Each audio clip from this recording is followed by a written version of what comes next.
Bienvenue sur la chaîne L'Appel du Ciel. Aujourd'hui, nous embarquons pour un voyage fascinant, un voyage qui ne nous conduira pas seulement à la recherche d'un lieu physique, mais aussi à un espace spirituel d'une immense importance, le Jardin d'Éden. Ce lieu est décrit dans la Bible comme le cadre où Dieu a créé les premiers êtres humains, Adam et Ève, et où s'est déroulé le premier acte de désobéissance humaine. Où se trouvait cet endroit? Qu'est-il devenu après la chute d'Adam et Ève? Et, plus important encore, que nous enseigne cette histoire sur notre foi en Christ et le plan de Dieu pour l'humanité? Si vous êtes un disciple de Jésus-Christ, alors vous adorerez ce contenu. Je vous invite à vous abonner à notre chaîne, à aimer cette vidéo et à partager vos réflexions dans les commentaires. Ici, sur l'Appel du Ciel, nous voulons explorer avec vous les merveilles de la parole de Dieu et voir comment ces histoires influencent notre vie quotidienne. Le Jardin d'Éden est l'un des endroits les plus mystérieux mentionnés dans la Bible. Dans le livre de la Genèse, il est décrit comme un paradis terrestre, un lieu où Dieu lui-même marchait parmi ses créations humaines. Mais s'agit-il seulement d'un récit symbolique ou pourrait-il avoir été un lieu réel, un point géographique sur Terre que nous pourrions localiser aujourd'hui? Certains pensent que, bien que l'Éden tel qu'il existait à l'origine soit hors de notre portée, nous pouvons encore tracer son emplacement dans la géographie moderne.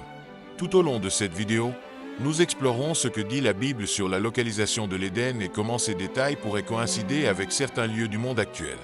Dans Genèse 2, une description assez détaillée du Jardin d'Éden et des rivières qui l'entouraient est donnée. Cela est fascinant, car la Genèse ne se contente pas de décrire cet endroit comme un mythe lointain.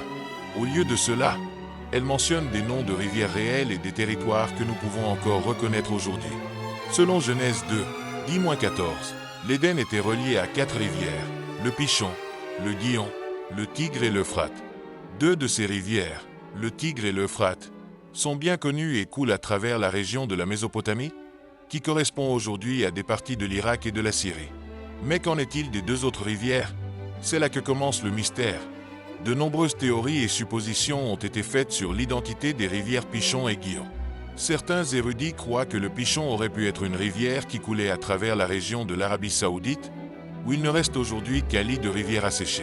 Cette rivière aurait pu exister dans les temps anciens, lorsque le climat de cette région était plus humide.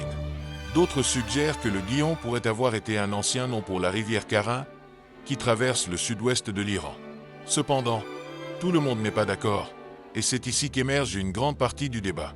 L'Éden n'était pas simplement un beau jardin, c'était un lieu où le ciel et la terre se rencontraient, où Dieu lui-même habitait parmi sa création. C'était, en bien des sens, un reflet de ce que Dieu voulait pour l'humanité, une vie de communion étroite avec lui, sans péché, sans souffrance. C'est le paradis qu'Adam et Ève ont expérimenté avant la chute. Dieu leur avait donné accès à tout ce dont ils avaient besoin, y compris l'arbre de vie. Cependant, il les avait également avertis au sujet d'un seul arbre interdit, l'arbre de la connaissance du bien et du mal. La chute d'Adam et Ève est l'un des moments les plus significatifs de l'histoire de l'humanité. On se demande souvent, que se serait-il passé s'ils n'avaient pas mangé du fruit défendu? Mais la réalité est qu'ils l'ont fait, et cet acte de désobéissance a changé le cours de l'histoire humaine à jamais. Avec le péché, sont entrées la mort et la souffrance, et ils furent expulsés du Jardin d'Éden. Cela marqua le début d'une séparation entre Dieu et l'homme, une séparation qui ne serait réparée que des siècles plus tard par Jésus-Christ. Jésus, tout au long de sa vie et de son ministère, fit souvent référence aux événements de la Genèse. Dans Matthieu 19, 4-5, Jésus cite directement le récit de la Genèse concernant la création d'Adam et d'Ève et le mariage. Cela valide non seulement l'existence d'Adam et Ève comme figures historiques réelles, mais souligne également l'importance de comprendre la création comme un acte divin aux implications éternelles. Jésus lui-même est venu restaurer ce qui a été perdu dans l'Éden, la communion parfaite avec Dieu. Mais revenons au jardin. Où pourrait-il être aujourd'hui? Si nous suivons les indices bibliques et les théories géographiques, il semble probable que l'Éden se trouvait quelque part près de la confluence des rivières Tigre et Euphrate, peut-être dans la région sud de la Mésopotamie, près du golfe Persique. De nombreux érudits pensent qu'après le déluge de Noé, la topographie de la Terre a changé de manière drastique, ce qui pourrait expliquer pourquoi nous ne pouvons pas identifier le Jardin d'Éden avec certitude. Cependant, certains endroits coïncident de manière remarquable avec les descriptions de la Genèse. L'une de ces régions est la vallée fertile de la Mésopotamie, connue comme le berceau de la civilisation. C'est un endroit où les cultures anciennes ont prospéré, Et c'est là que certains pensent que les terres décrites comme le foyer originel d'Adam et Ève auraient pu se trouver. Mais il ne s'agit pas seulement de trouver un endroit physique. L'Éden a aussi une signification théologique profonde. Il est un rappel de ce que nous avons perdu à cause du péché, mais aussi de ce que Christ est venu restaurer. Dieu n'a pas simplement expulsé Adam et Ève de l'Éden comme une punition. Il l'a fait pour les protéger de quelque chose de bien plus dévastateur. Dans Genèse 3, 22-24, nous lisons que Dieu plaça des chérubins et une épée flamboyante pour protéger l'arbre de vie, empêchant ainsi l'homme, dans son état déchu, d'y avoir accès. Dieu savait que si l'homme mangeait de l'arbre de vie dans sa condition pécheresse, il vivrait éternellement dans cet état de séparation d'avec lui. Ainsi, même dans l'expulsion de l'Éden, nous voyons un acte de miséricorde divine. Tout au long des Écritures, nous voyons des références à l'Éden comme un lieu de perfection, un état d'harmonie qui sera restauré à l'avenir. Dans le livre de l'Apocalypse, une vision nous est donnée d'un nouveau ciel et d'une nouvelle terre, où la présence de Dieu sera à nouveau parmi son peuple et où l'arbre de vie apparaîtra de nouveau. Cela nous donne une incroyable espérance en tant que chrétiens. L'Éden n'est pas seulement une histoire du passé, c'est une promesse de ce qui est à venir. Christ est venu pour restaurer notre relation avec Dieu, et un jour, nous expérimenterons un nouvel Éden, une nouvelle création, où il n'y aura plus de douleur ni de mort. Alors, comment devrions-nous vivre à la lumière de cette vérité? Nous savons que le Jardin d'Éden était un lieu réel, mais il symbolise aussi quelque chose de plus profond, la présence de Dieu avec sa création.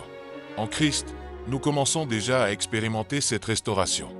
Bien que nous vivions dans un monde déchu, nous savons que notre destination finale est d'être pour toujours dans la présence de Dieu. Cela devrait influencer la manière dont nous vivons nos vies aujourd'hui.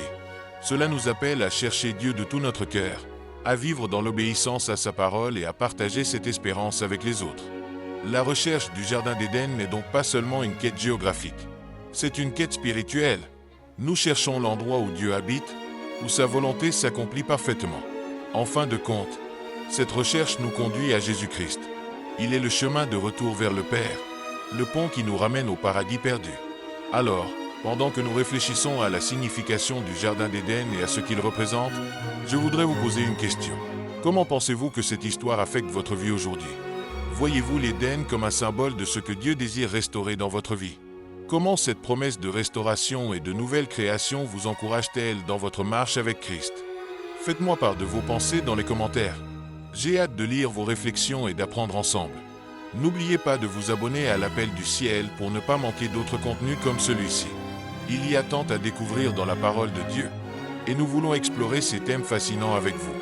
Que Dieu vous bénisse richement et vous guide dans votre cheminement de foi.